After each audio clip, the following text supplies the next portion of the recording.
ઘટના બની છે બગદાણાના એક આગેવાનને બેફામ ઢોર મારવામાં આવ્યો તો બગદાણા ધામના ટ્રસ્ટી કેમ ભાઈ ચૂપ છે?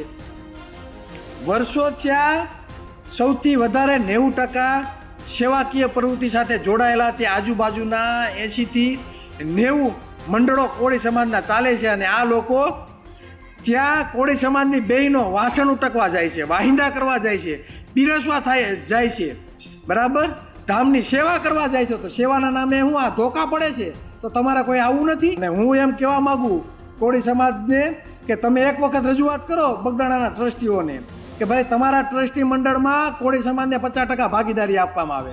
અમારા પણ ટ્રસ્ટી લ્યો, આવી એક રજૂઆત તો કરો, જોઈએ ટ્રસ્ટીઓમાં કેટલું પાણી છે, માનવતાવાદી એના વિચારો છે કે શું જોઈએ, અને કેટલા જાતિવાદી આમના વિચારો છે તે પણ ખબર પડે. કેમ કે અત્યાર સુધી માત્ર ને માત્ર મને તો એવું લાગે કે આ સમાજનો સેવાકીય પ્રવૃત્તિ માટે ઉપયોગ જ થયો છે, અને ઉપયોગ ન થયો હોત તો તમને ટ્રસ્ટી મંડળમાં સ્થાન મળ્યું હોત. ઉપયોગ ન થયો હોત તો આજે ટ્રસ્ટીઓ આ નવનીતભાઈના સપોર્ટમાં. જય સંવિધાન, જય ભારત. ગુજરાતની અસ્મિતાને ઠેંચ પહોંચાડે તેવી ઘટનાઓ ઘણી બધી હાલ બની રહી છે. તેમાંની એક ઘટના બગદાણામાં જે કોળી સમાજના આગેવાન નવનીતભાઈને બેરહેમીથી લુખ્ખા અસામાજિક તત્વોએ ઢોરમાર માર્યો, જાનથી મારી નાખવાની કોશિશ પણ કરી, હાથ અને પગમાં ફ્રેક્ચર પણ આવ્યા. આ ઘટના જોઈને ખરેખર આ રાજ્યના ગૃહમંત્રીને પણ શરમ આવી જોઈએ. મોટા મોટા ભાષણો ટોકવાથી કોઈ વસ્તુ નથી થવાનું, વરઘોડો તો નીકળવો જ પડે, પગ ધ્રુજવા જ જોઈએ, તો દરેકને સમાનતા મળે તેની પણ અમે રાહ જોઈ રહ્યા છીએ. સૌથી વધારે મત ધરાવનારા કોળી સમાજના આગેવાનોને બેફામ જો ઢોર મારી જતા હોય તો તમારો કાયદો અને વ્યવસ્થા ક્યાં જઈને પહોંચી છે ભાઈ? હું આ ઘટનામાં પોલીસ પ્રશાસન દ્વારા જે ગેરરીતિઓ વાપરવામાં આવી છે, જે બેદરકારી દાખવવામાં આવી છે, પહેલાં તો જ્યારે તમે 2-3 વખત નિવેદનો લેવા જાઓ છો અને ફરિયાદી ખુદ એમ કહે છે કે આરોપીને હું ઓળખું છું, બેના નામ મને ખબર છે, છતાં પણ તમે પહેલી ફરિયાદમાં તમે આરોપીના નામનો ઉલ્લેખ નથી કરતા અને અજાણ્યા શખ્સો એવો ઉલ્લેખ કરો છો. મતલબ એ કે પોલીસ પ્રશાસન દ્વારા પહેલેથી જ મુખ્ય આરોપીને બચાવવાની કામગીરી કરવામાં આવી છે. જ્યારે તમને સોશિયલ મીડિયાના માધ્યમથી બરાબર તકલીફ પડે, બધે હાઓ થાય, ત્યારે તમે એનું નિવેદન લેવા જાઓ છો અને આરોપીના નામ પૂછવા જાઓ છો. પહેલાં તો બગદાણાના પીઆઈ અને મહુવાના એસપી સાહેબની બદલી કરવામાં આવે અને ત્યાંથી ખદેડવામાં આવે.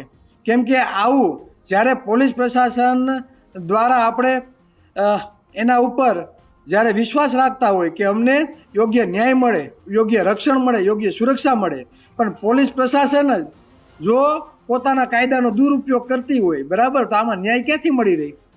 તો હર્ષભાઈ સંઘવીને અને ભાવનગરના આઈજીને અમે કહેવા માગીએ કે આ બંનેની બદલી કરો ભાઈ, અમને આના ઉપર વિશ્વાસ નથી. કોઈ રાજકીય માણસ હોય એના ઈશારે એને સાચવવા માટે આવા તમે કાવતરા કરો તો આ ક્યાંથી સાખી લેવાનું ભાઈ?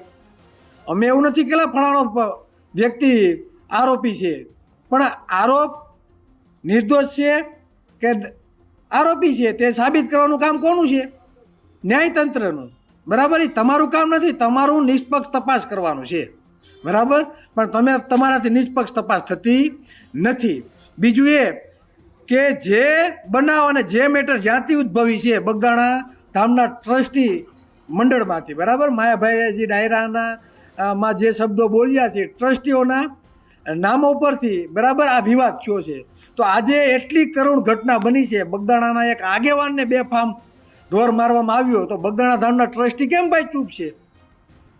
વર્ષો ત્યાં સૌથી વધારે 90% સેવાકીય પ્રવૃત્તિ સાથે જોડાયેલા તે આજુબાજુના 80થી 90 મંડળો કોળી સમાજના ચાલે છે અને આ લોકો ત્યાં કોળી સમાજની બહેનો વાસણ ઉટકવા જાય છે, વાહિંદા કરવા જાય છે, પીરસવા જાય છે, બરાબર, ધામની સેવા કરવા જાય છે. તો સેવાના નામે હું આ ધોકા પડે છે તો તમારે કોઈ આવું નથી. મતલબ એ થયો કે બગદાણા ધામના ટ્રસ્ટી મંડળમાં એક પણ કોળીના દીકરાને ક્યારેય લેવામાં નથી આવ્યો. શા માટે?